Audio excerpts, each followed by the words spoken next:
The Giraffe, the Pelly and Me by Roald Dahl. Not far from where I live, there is a strange old empty wooden house standing all by itself on the side of the road. I long to explore inside it, but the door is always locked, and when I peer through a window, all I can see is darkness and dust. I know the ground floor used once to be a shop, because I can still read the faded lettering across the front which says, "The Grubber." My mother has told me that in our part of the country, in the olden days, a grubber was another name for a sweet shop. And now, every time I look at it, I think to myself what a lovely old sweet shop it must have been. On the shop window itself, somebody has painted in white the words, "For Sale." One morning I noticed that "For Sale" had been scraped off the shop window, and in its place somebody had painted "Sold." I stood there, staring at the new writing and wishing that it had been me who had bought it, because then I would have been able to make it into a grubber all over again. I have always longed and longed to own a sweet shop. The sweet shop of my dreams would be loaded from top to bottom with sherbet suckers and caramel fudge and Russian toffee and sugar snorters and butter gumballs and thousands of other glorious things like that. Oh boy, what I couldn't have done with that old grubber shop if it had been mine. On my next visit to the grubber, I was standing across the road gazing at the wonderful old building when suddenly an enormous bathtub came sailing out through one of the second-floor windows and crashed right onto the middle of the road. A few moments later, a white porcelain toilet with the wooden seat still on it came flying out of the same window and landed with a wonderful splintering crash just beside the bathtub. This was followed by a kitchen sink and an empty canary cage and a four-poster bed and 2 hot water bottles and a rocking horse and a sewing machine and goodness knows what else besides. It looked as though someone was ripping out the whole of the inside of the house with wild abandon, because now pieces of staircase and bits of the banisters and a whole lot of old floorboards came whistling through the windows. Then there was silence. I waited and waited, but not another sound came from within the building. I crossed the road and stood right under the windows and called out, "Is anybody at home?" There was no answer. In the end it began to get dark, so I had to turn away and start walking home. But you can bet your life nothing was going to stop me from hurrying back there again tomorrow morning to see what the next surprise was going to be. When I got back to the grubber house the next morning, the first thing I noticed was the new door.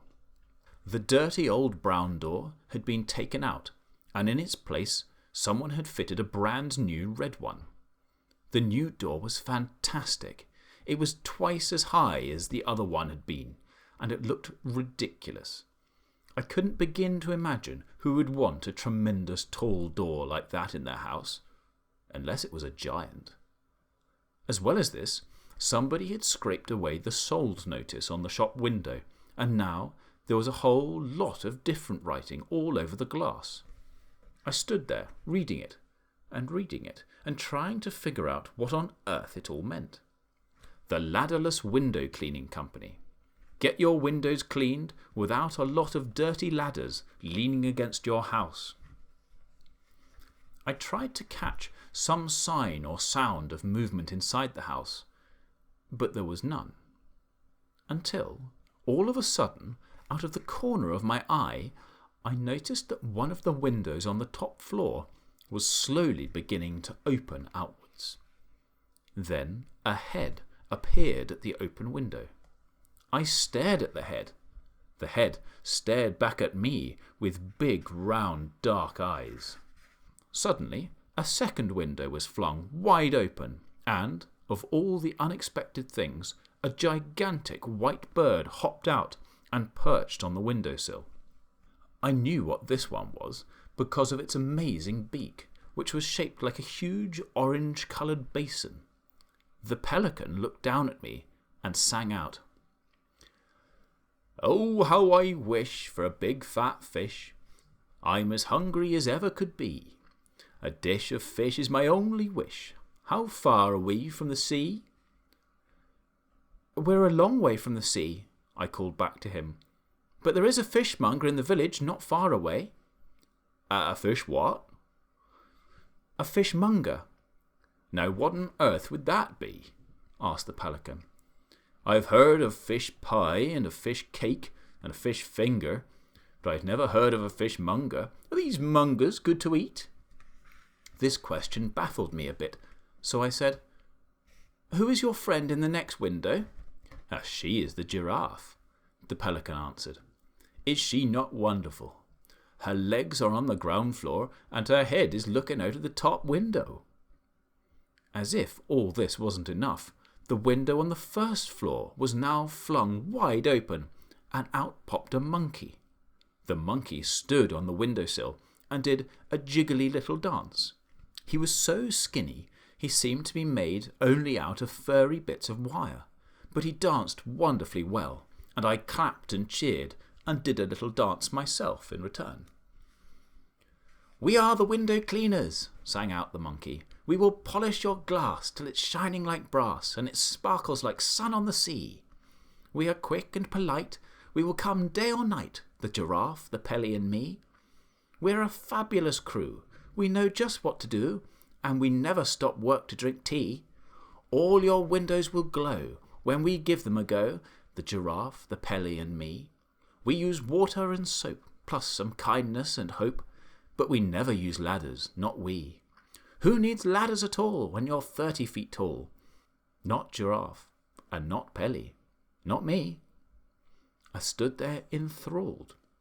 Then I heard the giraffe saying to the pelican in the next window, "Pelly, my dear, be so good as to fly down and bring that small child up here to talk to us." At once the pelican spread his huge white wings and flew down onto the road beside me. "Hop in," he said, opening his enormous beak. I stared at the great orange beak and backed away. "Go on!" the monkey shouted from up in his window. "The Pelly isn't going to swallow you. Climb in."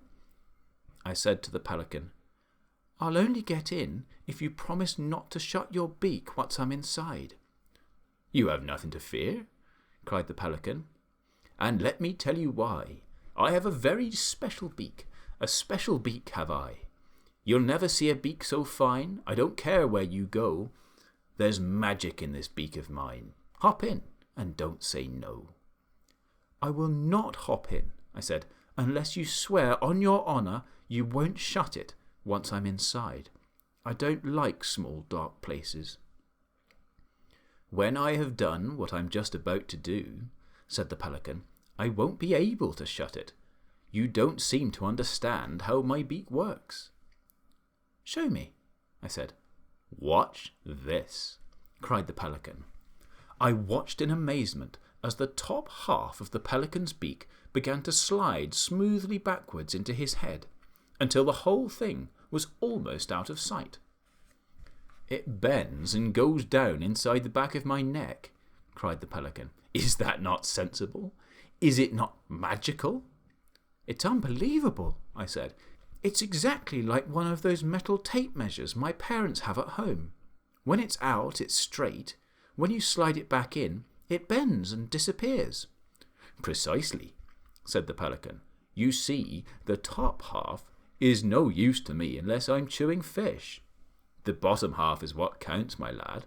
The bottom half of this glorious beak of mine is the bucket in which we carry our window-cleaning water.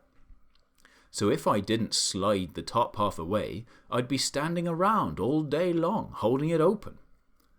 So I slide it away for the rest of the day.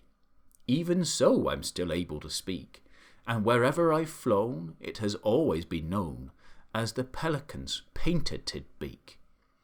If I want to eat fish, that's my favourite dish. All I do is give it a tweak. In the blink of an eye, out it pops and they cry, 'It's the pelican's painted beak.'" "Stop showing off down there," shouted the monkey from the upstairs window. "Hurry up and bring that small child up to us. The giraffe is waiting." I climbed into the big orange beak, and with a swoosh of wings the pelican carried me back to his perch on the windowsill. The giraffe looked out of her window at me and said, "How do you do? What is your name?" "Billy," I told her. "Well, Billy," she said, "we need your help, and we need it fast. We must have some windows to clean. We've spent every penny we had on buying this house, and we've got to earn some more money quickly.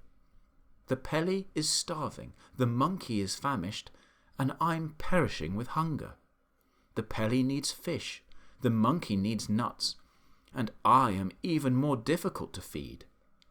I am a geranious giraffe, and a geranious giraffe cannot eat anything except the pink and purple flowers of the tinkle tinkle tree. But those, as I'm sure you know, are hard to find and expensive to buy." The pelican cried out, "Right now I'm so hungry I could eat a stale sardine. Has anyone seen a stale sardine, or a bucket of rotten cod? I'd eat the lot upon the spot. I'm such a hungry bod." Every time the pelican spoke, the beak I was standing in jiggled up and down, and the more excited he got, the more it jiggled. The monkey said, "What Pelly's really keen on is salmon." "Yes, yes," cried the pelican, "salmon, oh glorious salmon. I dream about it all day long, but I never get any." "And I dream about walnuts," shouted the monkey. "A walnut fresh from the tree is scrumptious, galumptious, so flavoury, savoury, so sweet to eat that it makes me all wobbly just thinking about it." At exactly that moment, a huge white Rolls-Royce pulled up right below us, and a chauffeur in blue and gold uniform got out. He was carrying an envelope in one gloved hand. "Good heavens," I whispered. "That's the Duke of Hampshire's car." "Who's he?" asked the giraffe. "He's the richest man in England," I said. The chauffeur knocked on the door of the grubber. He looked up and saw us. He saw the giraffe, the Pelly, the monkey and me all staring down at him from above, but not a muscle moved in his face, not an eyebrow was raised.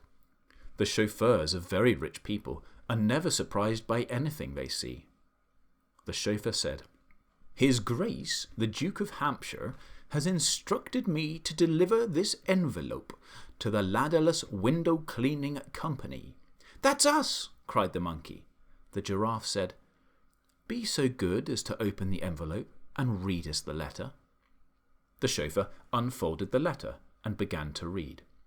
"To whom it may concern, I saw your notice as I drove by this morning. I have been looking for a decent window cleaner for the last 50 years, but I have not found one yet. My house has 677 windows in it, not counting the greenhouse, and all of them are filthy. Kindly come and see me as soon as possible. Yours truly, Hampshire." "That," added the chauffeur in a voice filled with awe and respect, "was written by His Grace the Duke of Hampshire in his own hand." The giraffe said to the chauffeur, "Please tell His Grace the Duke that we will be with him as soon as possible." The chauffeur touched his cap and got back into the Rolls-Royce. "Whoopee!" shouted the monkey. "Fantastic!" cried the pelican. "That must be the best window cleaning job in the world." "Billy," said the giraffe, "what is the house called, and how do we get there?" "It's called Hampshire House," I said. "It's just over the hill. I'll show you the way." "We're off!" cried the monkey. "We're off to see the Duke." The giraffe stooped low and went out through the tall door. The monkey jumped off the windowsill onto the giraffe's back. The pelican, with me in his beak, hanging on for dear life, flew across and perched on the very top of the giraffe's head, and away we went. It wasn't long before we came to the gates of Hampshire House, and as the Giraffe moved slowly up the great wide driveway, we all began to feel just a little bit nervous. "What's he like, this Duke?" the Giraffe asked me. "I don't know," I said, "but he's very, very famous and very rich. People say he has 25 gardeners just to look after his flower beds." Soon the huge house itself came into view. And what a house it was! It was like a palace. It was bigger than a palace. "Just look at those windows!" cried the monkey. "They'll keep us going forever." Then suddenly we heard a man's voice a short distance away to the right. "I want those big black ones at the top of the tree," the man was shouting. "Get me those great big black ones." We peered round the bushes and saw an oldish man with an immense white moustache standing under a tall cherry tree and pointing with his walking stick in the air. There was a ladder against the tree, and another man, who was probably a gardener, was up the ladder. "Get me those great black juicy ones right at the very top," the old man was shouting. "I can't reach them, Your Grace," the gardener called back. "The ladder isn't long enough." "Damnation!" shouted the Duke. "I was so looking forward to eating those big ones." "Here we go," the pelican whispered to me, and with a swish and a swoop he carried me up to the very top of the cherry tree, and there he perched. "Pick them, Billy," he whispered. "Pick them quickly and put them in my beak." The gardener got such a shock he fell off the ladder. Down below us the Duke was shouting, "My gun! Get me my gun! Some damnable monster of a bird is stealing my best cherries! Be off with you, sir! Go away! Those are my cherries, not yours! I'll have you shot for this, sir! Where's my gun?" "Hurry, Billy," whispered the pelican. "Hurry, hurry, hurry!" "My gun!" the Duke was shouting to the gardener. "Get me my gun, you idiot! I'll have that thieving bird for breakfast, you see if I don't!" "I've picked them all," I whispered to the pelican. At once the Pelly flew down and landed right beside the furious figure of the Duke of Hampshire, who was prancing about and waving his stick in the air. "Your cherries, Your Grace," I said, as I leaned over the edge of the pelican's beak and offered a handful to the Duke. The Duke was staggered. He reeled back, and his eyes popped nearly out of their sockets. "Great Scott!" he gasped. "Good Lord! What's this? Who are you?" And now the Giraffe, with the monkey dancing about on her back, emerged suddenly from the bushes. The Duke stared at them. He looked as though he was about to burst. "Who are these creatures?" he bellowed. "Has the whole world gone completely daft?" "We are the window cleaners," sang out the monkey. "We will polish your glass till it's shining like brass, and it sparkles like sun on the sea. We will work for your grace till we're blue in the face, the Giraffe, the Pelly, and me." "You asked us to come and see you," the Giraffe said. The truth was at last beginning to dawn on the Duke. He put a cherry into his mouth and chewed it slowly. Then he spat out the stone. "I like the way you pick these cherries for me," he said. "Could you also pick my apples in the autumn?" We could, of course we could," we all shouted. "And who are you?" the Duke said, pointing his stick at me. "He is our business manager," the Giraffe said. "His name is Billy. We go nowhere without him." Very well, the Duke muttered. "Come along with me, and let's see if you're any good at cleaning windows." I climbed out of the pelican's beak, and the kindly old Duke took me by the hand as we all walked towards the house. When we got there, the Duke said, "What happens next?" "It's all very simple, Your Grace," the Giraffe replied. "I am the ladder, the Pelly is the bucket, and the monkey is the cleaner. Watch us go." With that, the famous window-cleaning gang sprang into action. The monkey jumped down from the Giraffe's back and turned on the garden tap. The pelican held his great beak under the tap until it was full of water. Then, with a wonderful springy leap, The monkey leapt up once again onto the giraffe's back. From there he scrambled as easily as if he were climbing a tree up the long, long neck of the giraffe until he stood balancing on the very top of her head. The pelican remained standing on the ground beside us, looking up at the giraffe. "We'll do the top floor first," the giraffe shouted down. "Bring the water up, please." The Duke called out, "Don't worry about the 2 top floors. You can't reach them anyway." "Who says we can't reach them?" the giraffe called back. "I do," the Duke said firmly, "and I am not having any of you risking your silly necks around here." If you wish to be friends with a giraffe, never say anything bad about its neck. Its neck is its proudest possession. "What's wrong with my neck?" snapped the giraffe. "Don't argue with me," cried the Duke. "If you can't reach it, you can't reach it, and that's the end of it. Now, get on with your work." "Your Grace," the giraffe said, giving the Duke a small, superior smile. "There are no windows in the world I cannot reach with this magical neck of mine." The monkey, who was dancing about most dangerously on top of the giraffe's head, cried out, "Show him, Giraffe! Go on, show him what you can do with your magical neck!" The next moment, the giraffe's neck, which heaven knows was long enough already, began to grow longer and longer and longer, and higher and higher and higher, until at last the giraffe's head with the monkey on top of it was level with the windows of the top floor. The giraffe looked down from her great height and said to the Duke, "How's that?" The Duke was speechless. So was I. It was the most magical thing I had ever seen, more magical even than the pelican's patented beak. Up above us, the giraffe was beginning to sing a little song, but she sang so softly I could hardly catch the words. I think it went something like this. "My neck can stretch terribly high, much higher than eagles can fly. If I ventured to show just how high it would go, you'd lose sight of my head in the sky." The pelican, with its huge beak full of water, flew up and perched on one of the top floor window sills near the monkey. And now the great window cleaning business really began. The speed with which the team worked was astonishing. As soon as one window was done, the giraffe moved the monkey over to the next one, and the pelican followed.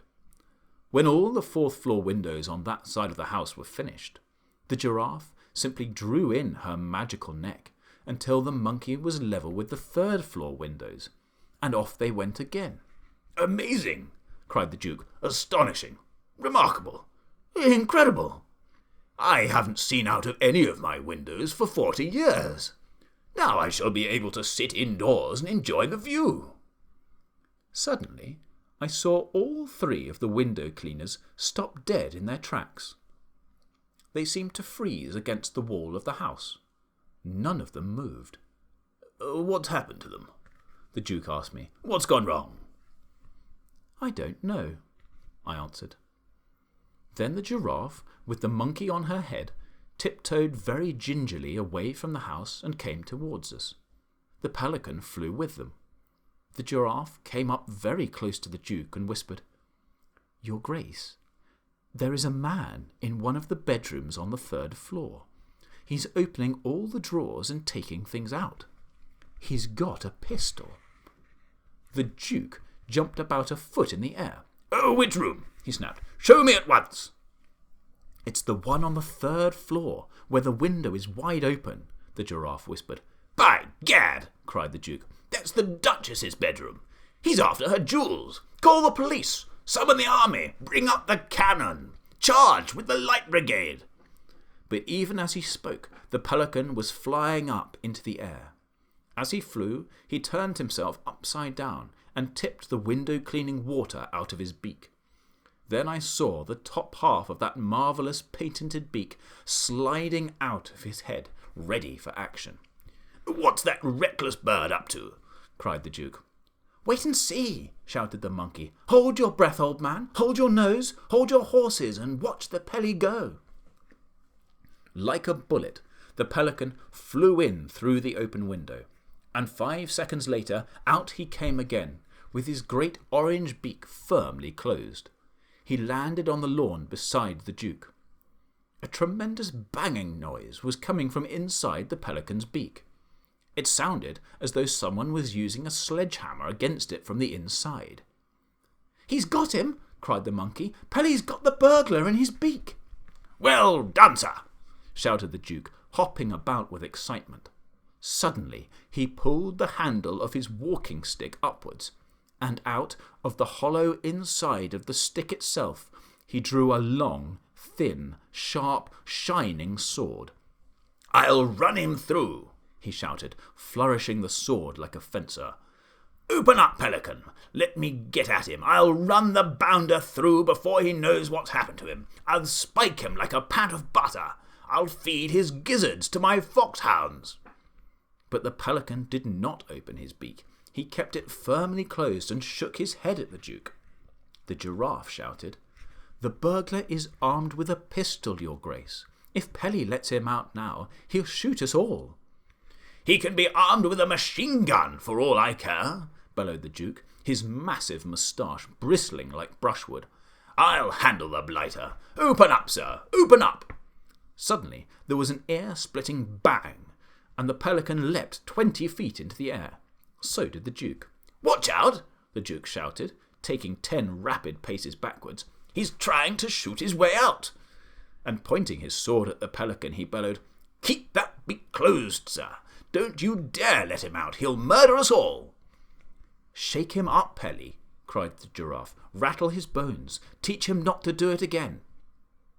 The pelican shook his head so fast from side to side that the beak became a blur, and the man inside must have felt he was being scrambled like eggs.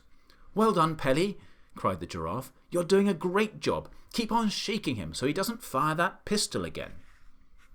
At this point, a lady with flaming orange hair came flying out of the house, shouting, "My jewels! Somebody has stolen my jewels! My diamond tiara! My diamond necklace! My diamond bracelets! My diamond earrings! My diamond rings! They've had the lot! My rooms have been ransacked!" And then this incredible woman, who, 55 years ago, had been a world-famous opera singer, suddenly burst into song. "My diamonds are over the ocean. My diamonds are over the sea. My diamonds were pinched from my bedroom. Oh, bring back my diamonds to me." We were so bowled over by the power of the lady's lungs that all of us, excepting the pelican, who had to keep his beak closed, joined in the chorus. "Bring back, oh bring back, oh bring back my diamonds to me, to me. Bring back, oh bring back my diamonds to me." "Don't worry, Henrietta," said the Duke. He pointed to the pelican and said, "This clever bird, this brilliant burglar-catching creature, has saved the day. The bounder's in his beak." The Duchess stared at the pelican. The pelican stared back at the Duchess and gave her a wink. "If he's in there," cried the Duchess, "why don't you let him out? Then you can run him through with that famous sword of yours. I want my diamonds! Open your beak, bird!" "No, no," shouted the Duke. "He's got a pistol. He'll murder us all." Someone must have called the police, because suddenly no less than 4 squad cars came racing towards us with their sirens screaming. Within seconds we were surrounded by 6 police officers, and the Duke was shouting to them, "The villain you're after is inside the beak of that bird. Stand by to collar him." And to the pelican he said, "Get ready to open up. Are you ready? Steady. Go! Open up!" The pelican opened his gigantic beak, and immediately the police officers pounced upon the burglar, who was crouching inside. They snatched his pistol away from him and dragged him out and put handcuffs on his wrists. "Great Scott!" shouted the chief of police. "It's the Cobra himself." "The who?" The what? Everyone asked. Who's the cobra? The cobra is the cleverest and most dangerous cat burglar in the world, said the chief of police. He must have climbed up the drain pipe. The cobra can climb up anything. My diamonds! Demanded the Duchess. I want my diamonds. Where are my diamonds? Here they are, cried the chief of police, fishing great handfuls of jewellery from the burglar's pockets. The Duchess was overcome with relief. When the police had taken away the fearsome burglar known as the Cobra, and the Duchess had returned to the house, the old Duke stood on the lawn with the giraffe, the pelican, the monkey, and me. Look, cried the monkey, that rotten burglar's bullet has made a hole in poor Pelly's beak. That's done it, said the pelican. Now it won't be any use for holding water when we clean the windows. Don't you worry about that, my dear Pelly, said the Duke, patting him on the beak. My chauffeur will soon put a patch over it, the same way he mends the tires on the rolls. Right now we have far more important things to talk about than a little hole in a beak. We stood there, waiting to see what the Duke was going to say next. Now listen to me, all of you, he said. Those diamonds were worth millions, millions and millions, and you have saved them. The monkey nodded, the giraffe smiled, the pelican blushed. No reward is too great for you, the Duke went on. I am therefore going to make you an offer which I hope will give you pleasure. I hereby invite the giraffe and the pelican and the monkey to live on my estate for the rest of their lives. I shall give you my best and largest hay barn as your private house, central heating, showers, a kitchen, and anything else you desire for your comfort will be installed. In return, you will keep my windows clean and pick my cherries and my apples. If the pelican is willing, perhaps he will also give me a ride in his beak now and again. A pleasure, your grace, cried the pelican. Would you like a ride now? Later, said the Duke. I'll have one after tea. At this point, the giraffe gave a nervous little cough and looked up at the sky. Is there a problem? Asked the Duke. If there is, do please let me hear it. I don't like to sound ungrateful or pushy, murmured the giraffe, but we do have one very pressing problem. We are all absolutely famished. We haven't eaten for days. My dear Giraffe, cried the Duke, how very thoughtless of me. Food is no problem around here. I'm afraid it's not quite as easy as all that, said the giraffe. You see, I myself happen to be... Don't tell me, cried the Duke. I know it already. I am an expert on the animals of Africa. The moment I saw you, I knew you were no ordinary giraffe. You are of the geranious variety, are you not? You are absolutely right, your grace, said the giraffe. But the trouble with us is that we only eat... You don't have to tell me that either, cried the Duke. I know perfectly well a geranious giraffe can eat only one kind of food. Am I not right in thinking that the pink and purple flowers of the tinkle-tinkle tree are your only diet? Yes, sighed the giraffe, and that's been my problem ever since I arrived on these shores. That is no problem at all here at Hampshire House, said the Duke. Look over there, my dear Giraffe, and you will see the only plantation of tinkle-tinkle trees in the entire country. The giraffe looked. She gave a gasp of astonishment, and at first she was so overwhelmed she couldn't even speak. Great tears of joy began running down her cheeks. Help yourself, said the Duke. Eat all you want. Oh, my sainted souls, gasped the giraffe. Oh, my naked neck. I cannot believe what I'm seeing. The next moment she was galloping full speed across the lawns and whinnying with excitement, and the last we saw of her, she was burying her head in the beautiful pink and purple flowers that blossomed on the tops of the trees all around her. As for the monkey, the Duke went on, I think he also will be pleased with what I have to offer. All over my estate there are thousands of giant nut trees. Nuts? Cried the monkey. What kind of nuts? Walnuts, of course, said the Duke. Walnuts? Screamed the monkey. Not walnuts? You don't really mean walnuts? You're pulling my leg. You're joking. You can't be serious. I must have heard wrong. There's a walnut tree right over there, the Duke said, pointing. The monkey took off like an arrow, and a few seconds later he was high up in the branches of the walnut tree, cracking the nuts and guzzling what was inside. That leaves only the Pelly, said the Duke. Yes, said the pelican nervously, but I'm afraid that what I eat does not grow on trees. I only eat fish. Would it be too much trouble, I wonder, if I were to ask you for a reasonably fresh piece of haddock or cod every day? Haddock or cod? Shouted the Duke, spitting out the words as though they made a bad taste in his mouth. Cast your eyes, my dear Pelly, over there to the south.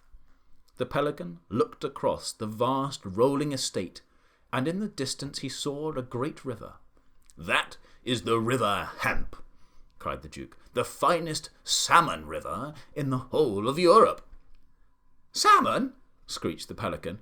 Not salmon. You don't really mean salmon. It's full of salmon, the Duke said, and I own it.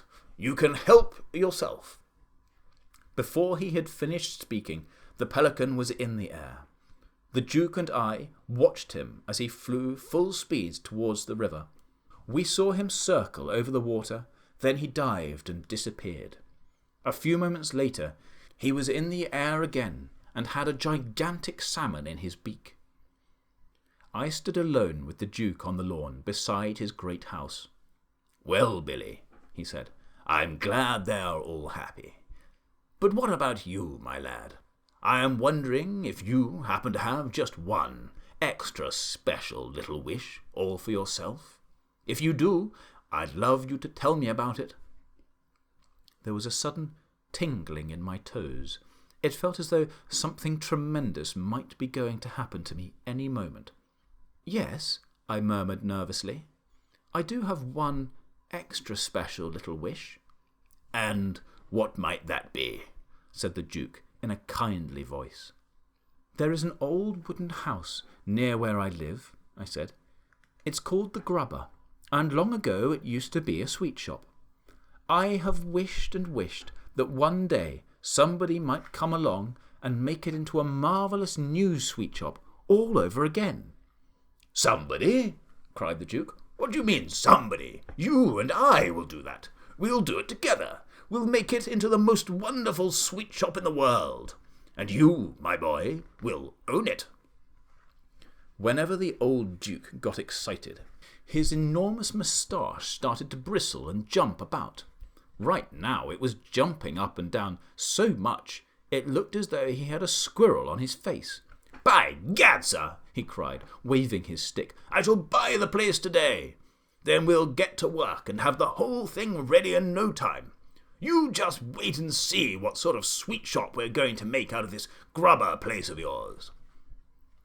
It was amazing how quickly things began to happen after that. There was no problem about buying the house because it was owned by the Giraffe and the Pelly and the monkey, and they insisted upon giving it to the Duke for nothing. Then builders and carpenters moved in and rebuilt the whole of the inside, so that once again it had 3 floors. On all these floors they put together rows and rows of tall shelves, and there were ladders to climb up to the highest shelves, and baskets to carry what you bought. Then the sweets and chocks and toffees and fudges and nougats began pouring in to fill the shelves.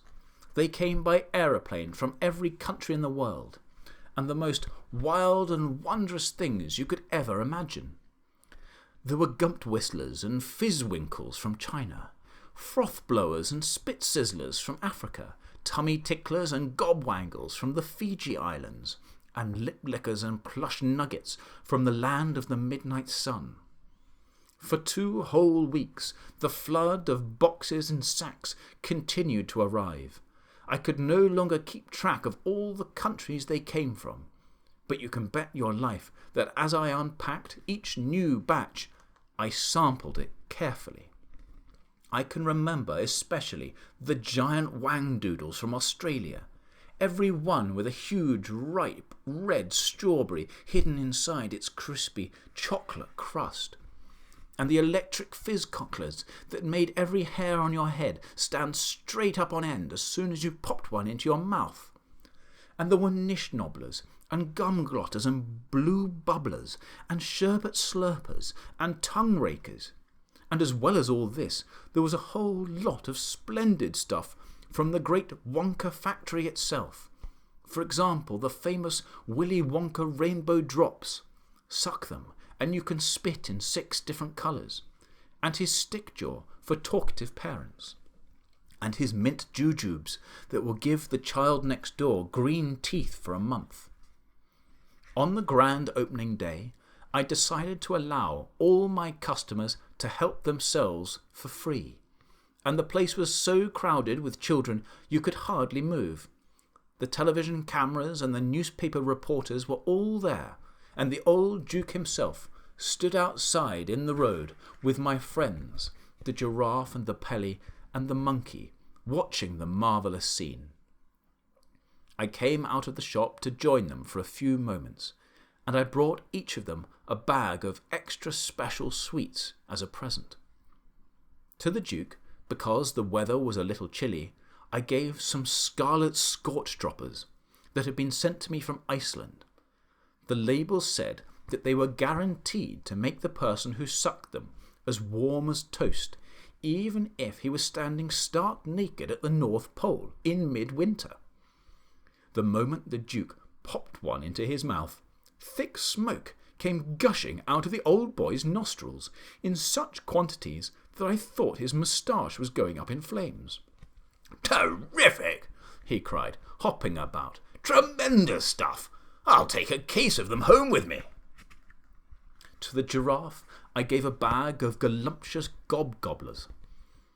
The globgobbler is an especially delicious sweet that is made somewhere near Marrakesh, and the moment you bite into it, all the perfumed juices of Morocco go squirting down your gullet, one after the other. "It's wonderful," cried the Giraffe, as a cascade of lovely liquid flavours poured all the way down her long, long throat. "It's even better than my favourite pink and purple flowers." To the Pelican I gave a big bag of pishlets. Pishlets, as you probably know, are bought by children who are unable to whistle a tune as they walk along the street, but long to do so. They had a splendid effect upon the Pelican, for after he had put one of them into his beak and chewed it for a while, he suddenly started singing like a nightingale. This made him wildly excited, because pelicans are not songbirds. No pelican has ever been known to whistle a tune before. To the monkey I gave a bag of devil's drenchers. Those small, fiery black sweets that one is not allowed to sell to children under 4 years old.